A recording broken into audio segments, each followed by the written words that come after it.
Hey, welcome in. This is probably going to be one of the harder videos that I'll ever make. I know it is to date. Lisa Marie Presley passed away yesterday, and I thought about making a video yesterday, but I didn't want to have a knee-jerk reaction and make a quick video. I wanted to let it sink in a little bit and absorb the impact of her passing before I just made some video. I usually make these goofy, silly videos for fun. I just do it for the love of Elvis and his music and the products that come out, and interviewing friends of mine that knew him or worked with him, and I really didn't think this day would come, but in a way it's not really super unexpected. She was a very fragile person that was never happy living her life in a fishbowl. I'm just going to talk a little bit. I hope you're okay with that. I know my channel is usually a lot more fun and exciting. Well, fun for me. It's fun for me to make. And most people enjoy watching it. This one just hits so close to home, so personal. Yesterday I was just numb. When I saw the news reports, it was almost like it was already old. It's very strange. I don't know how to articulate it properly, but when I saw the news, it's not that it didn't surprise me, but it came across like I already kind of knew. If that makes any sense at all, it probably doesn't. It doesn't make any sense to me. But when I saw the news, I just accepted it. And yesterday I was just very numb. I expected that she wouldn't make it through, and she didn't. Just from the drastic reports of the housekeeper finding her.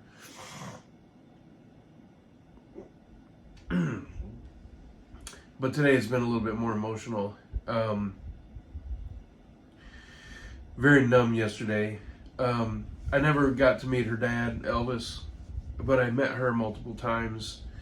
And people say, oh, I can't believe you're upset over some celebrity death. It's not just some celebrity death. This is not what that is. It's not just some goofy character in some movie that I liked that passed away and I'm crying over some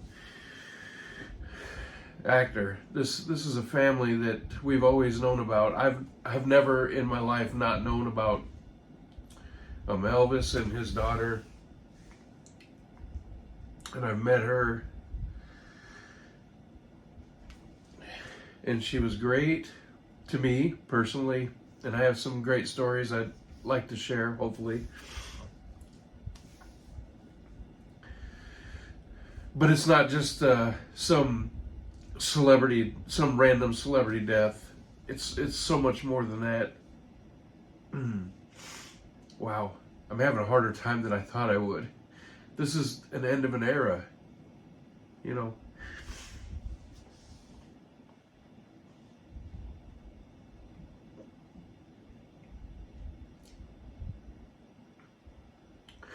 I'll be right back. Just having a little bit of a hard time getting composure. And just talking about it, I think, is what's bringing the emotion out a little bit more. When I just sit and think about it, it's such devastating news, but, excuse me, I'm able to handle it a little better. But to sit here and verbalize it, it makes it a little more real. And it's more difficult to talk about it than I thought it would be. So I was saying it's an end of an era, end of an era. She was his little daughter, Elvis's little daughter, and she's not coming home anymore. And or she's coming home for the last time. You know, she lost her father when she was 9 years old, and she lived her whole life in a fishbowl that she didn't ask to be in. And it had to be rough for her. She was never comfortable in it. She spoke, I'm not speculating here, or, you know, she spoke about it quite often, and she spoke about how uncomfortable it was for her. And it was not something she ever got used to. She didn't ask for it, but that was what her life was. Every time she walked into a room, people would say, "Oh, there's Elvis's daughter." You know, she just couldn't be who she was. You know, look, the life had its perks. Let's not be silly about it. But could you imagine every single time you walked into a store, everybody stared at you and the whole thing? Anyway, I don't want to go over that right now, but I'm just emotionally drained today. Yesterday the news hit me and it just made me numb, and today it's been very emotional. And so I wanted to make a video to talk about some of the experiences I had with her and remember her in a positive light.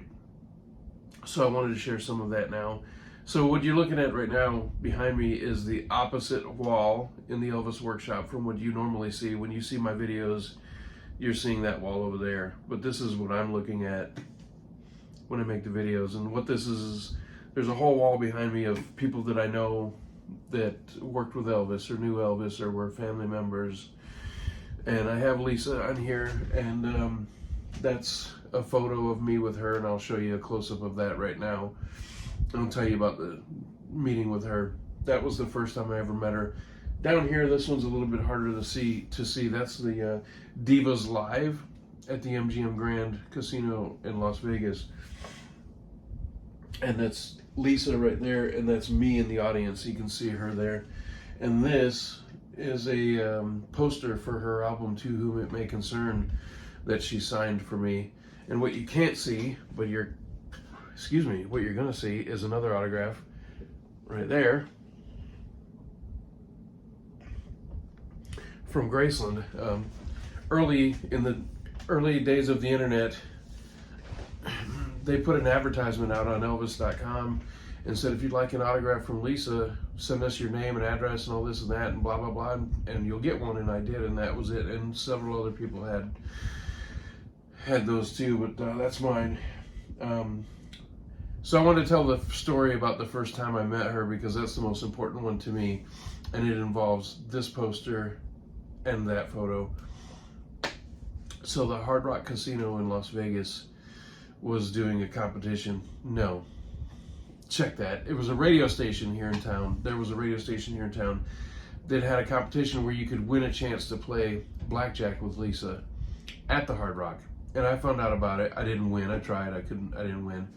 But I found out she was going to be there, and she had just been on the cover of Rolling Stone magazine. So I went down, and she was there, and I had this book with me right here.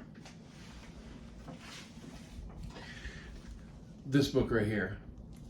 And as soon as the blackjack got over, I was standing right behind her, but I was up above her in a raised platform, so she was kind of down below me. When she stood up to leave, she turned around, and I looked over the rail, and I leaned over with this book right here, and I said, Lisa, would you mind signing this for me? And she looked up at me like this, and I put the book down like this, and she said, "Aw," and she signed it right there. So I have that.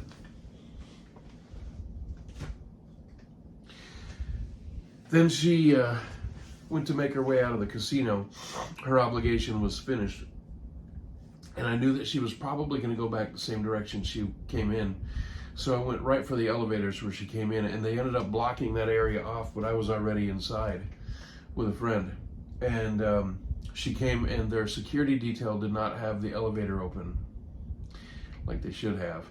So she had to stand there and wait for the elevator.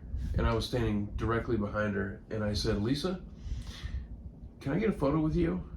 And for those of you that don't know me, I'm 6'7". Lisa was about 5'2". So I kind of gently tapped her on her shoulder and said, Lisa, may I have a photo with you? And she turned around and she looked up at me like this, and she went, oh my God. And I laughed. I thought it was very funny. She said, yes, of course you can. That's the photo. And I had a friend with me that photobombed and jumped in. I would never crop her out, because what an awesome experience. Then I thought, you know what? I've already come this far. I got the book signed. I have a photo. Let me try the poster under my arm. So I went like this, and I unrolled the poster, and I said, would you mind signing my poster too? And she said, no, of course not. And she signed my poster. The elevator finally opened. She went in, and she was gone. And about 2 or 3 other people, including her, got an autograph, and that was it. And it was a private event, and the security said, no autographs, no photos, no nothing, and we got everything. And it was fantastic, and she was great.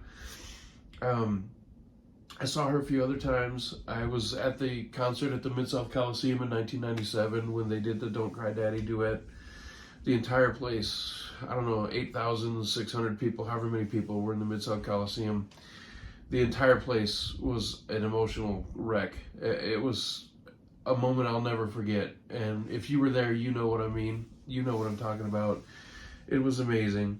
And I saw her a few times. She was at the FedEx Forum for an Elvis concert with the video screen show, and we were sitting in these seats, and directly behind us, like if this was the wall behind us, there was a suite right here, and she was right there. So she was 3 feet behind me. Every time I would look back, she was right there, and she would look at us and smile and wave and say hello, and the twins were with her, Harper and Finley, and it was just so nice to see her. And when we were walking out, she was walking with us, and of course the security was all around, and they wouldn't get anybody near, but nobody was trying to get near her, but we just waved, and she waved back, and it was very nice. But so her own personal concerts, I saw her multiple times. I saw her in LA, I saw her in Las Vegas, and it was great to just go to a Presley show and just be there with friends.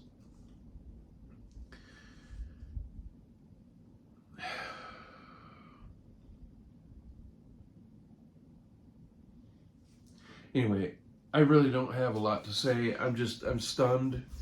I'm saddened.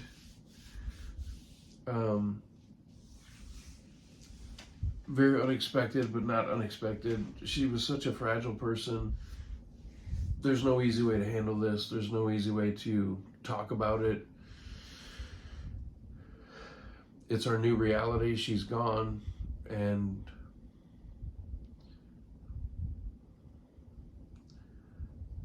this is just the way life is now. I feel heartbroken for Priscilla, Harper, Finley, Riley, the rest of her family, the Smith side. This is a stunning, devastating loss. It's something none of them will ever get over.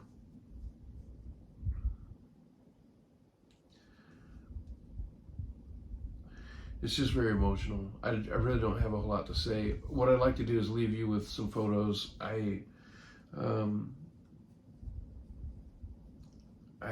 still don't know how to accept this. It's just so devastating. I think of a bootleg CD that I have of Elvis introducing Lisa, and he says, "There's my little daughter, Lisa." And she pulls her dress up in some manner, and he says, "Pull your dress down, little girl." And I thought, there's the biggest star on the planet, so proud to introduce his little daughter, and then he has to play the role of the parent at the same time. "There's my little daughter, Lisa. Pull your dress down, little girl. Don't you do that." You know, whatever, you know. He's the big entertainer on the stage, but then he has to play the role of daddy. It just makes me sad to think that she's gone now, and she'll be in that damn backyard that she sang about in her album. And but today I'm thinking about Harper and Finley and Riley, and it's just very sad. There's really nothing to say. I don't mean to just ramble and go on. I should just end this, but I want to end this with some photos of Lisa, and Lisa with her children. And thank you for watching. I'm sorry this isn't another goofy, entertaining video like I usually do, but circumstances dictate that I have to address this, unfortunately. It really is the end of an era. So I'd like to leave you with some photos of Lisa through her life and end with her and her children. Thank you, and appreciate you watching. Rest in peace, Lisa. She was a very fragile person who did not enjoy living in a fishbowl, and I hope that she is at rest and can be at peace finally. So thank you for watching, and we'll see you next time for a video with a much different subject. Rest in peace, Lisa.